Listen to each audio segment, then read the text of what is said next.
Okay, hang on, here we go. I'm driving towards Penang and traffic is at a crawl. It's really irritating having to In keep 2.1 on play with the kilometers, brakes exit to Georgetown, Pride. and the accelerator. But what I have got in my car, if you look at the bottom towards the right of the screen, there's a dial that keeps changing. It's saying 31, 32, 40, whatever.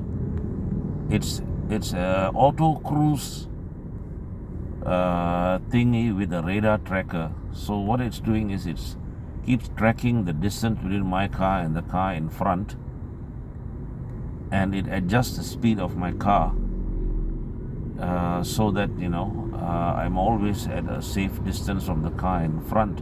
But in a traffic situation like this, it's magnificent because I let the auto cruise thing take charge of the speed that I'm driving at, so I just only need to handle the steering and of course keep my hands on the steering wheel and keep my feet near the brake in case I need to brake suddenly. But look at the dial changing. Yeah, the speed's gone up to 34, then sometimes it drops, and if the car comes to a dead stop in front of me, my car speed will drop, and if it comes to a complete and dead stop, then it will, and it'll then give me a message, an audio message, as well as a text thing that will say apply brakes. So in other words, I now have to go into manual mode,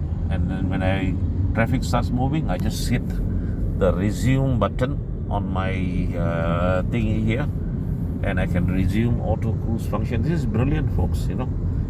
Saves so much of stress when you're driving in congested traffic, and when you're driving on the highway, it also saves you a fair bit from unwanted incidents, because the radar tracker responds very quickly to changes in speed from the car in front, or if somebody cuts into your lane.